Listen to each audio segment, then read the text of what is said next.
Chapter 8. Ugh, this shirt is so itchy, Charles whispered to Maribel as they stood together in the wings, waiting for their cue to go on stage. It was dress rehearsal night, and everything was different. Instead of a t-shirt, Charles was wearing a rough brown blouse that he pulled over his head. Instead of jeans, he wore knickers. He also made out some sort of scratchy kind of cloth.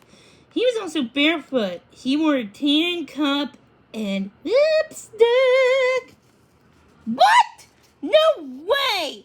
Charles said, as the makeup lady came at him in the dressing room. But she didn't listen. She put stuff on his cheeks that made him look like if he was blushing 100 times, darkened his eyebrows with a brown pencil, and dabbed red color to his lips. Everybody has to wear makeup, girls and boys, the woman said calmly as she puffed powder over his face with his brush. Otherwise, those stage lights will make you look like a ghost. Trust me, dearie. For the audience, you'll look just normal. Nobody will be able to tell that you have that stuff on your face. Charles didn't hear her, but there was no getting out of it. She was right. All the actors and actresses had makeup on. Maribel's lips were redder than his. For dress rehearsal, they were running straight for the whole play. The first scene was already underway. Charles heart backed hard as he looked out the stage. It had totally transformed. The two actors playing Jedediah Smythe and Ebenezer Wetmore stood arguing in front of a painted forest. Ebenezer swung his axe, pretend chomping a pretend tree. Flat painted wood, propped up and back so it wouldn't fall over. Bright lights beat down on the stage. I'm sorry. Yeah. Charles tried to peek at the audience, but he can only make out dark forms filling some of the seats. He knew Mom was there, and so was Mary Thompson, and a bunch of other people, mostly friends and family of the cast members. This was their largest performance for, and on performance nights, there would even be more seats filled. Charles reached down to pet Cooper. Having the puppy about him all made a difference. Yes, he was nervous, but he knew he could do it. Just as long as he had his friend by his side. Cooper looked up at him and wagged his tail. Almost our turn, pal!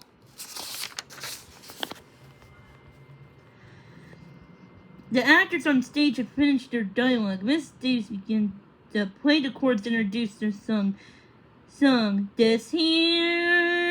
This is my land, sang Jedediah. Charles took one deep breath and then another. The way Mr. Green had taught him, he knew what was going to happen next. As soon as the song was over, the stage would go dark. Stagehands would scurry out to take away the tree, replace it with furniture, a table, chairs, the couch where Charles and Maribel would sit. The painted forest would rise on ropes, and the pretend walls of a pretend living room would come down. The actors would take their places. Since the stage lights go on again, Maribel would speak her first line. Then it would be Charles' turn. He took another deep breath. Just then, it all began to happen the way it was supposed to. Charles found himself sitting on the red couch, more scratchy material, next to Maribel. He pulled Cooper onto his lap. The stage lights blazed on, warming Charles' face. He gulped, petted Cooper, and gulped again. Maribel was talking, and then it was time to answer, saying his first line. He pulled Cooper closer. Sir, I don't know, he said, but it has something to do with a man named Ebenezer Wetmore. It came out perfectly, and the knot in Charles' belly loosened. After that, time seemed to speed up. Sorry, The whole play went like a movie on fast forward, where Charles performed perfectly. Cooper performed perfectly whenever Charles gave him his cues to sit or lie down. He got a big laugh when he rolled over at the end of in a raise in the roof. Before Charles knew it, he's back on stage with the entire cast, taking a final bow as the applaud grand mad. In the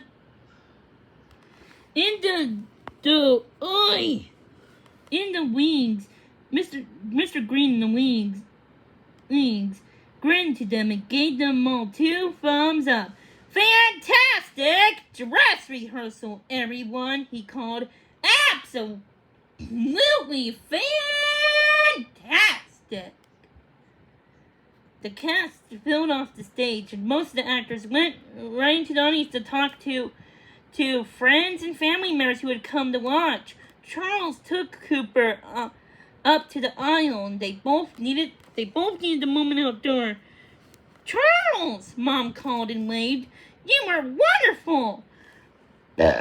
She ran to hug him. Of course she had to say that. She was his mom, but then Mary Thompson waved him over. Terrific! Job, Charles, she said. The man next to her nodded and smiled. Well done. He stuck out his hand. I'm Mary's friend, Ted Maxley, he said. Charles got... Mom gave Charles a little touch on his back. Introduce yourself, she said. But before Charles could say his name, Cooper took a few steps closer to the man, sat, and offered Mr. Maxley his paw. Mr. Maxley's eyebrows went up. He didn't grin and bent low to shake the puppy's paw. Very nice to meet you too, little fella, he said to Cooper. You did a terrific job too. Cooper's ears twitched and his tail thumped to the floor. Thanks. It's great to have friends. Charles and his mom looked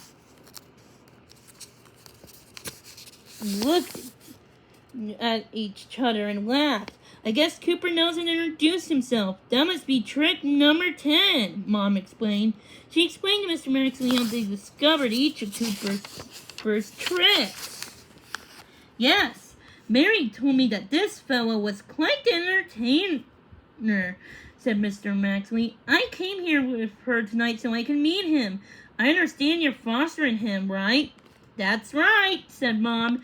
I think I may know a wonderful home for Cooper, said Mr. Maxley, turning to look straight at Charles. But there's only one thing. I'd have to take him to meet someone. Tomorrow. But tomorrow is the play's opening night, Charles said. Of course it was important to find a good home for Cooper, but what about the play? Play. Charles knew he couldn't manage without the puppy on stage with him. I understand.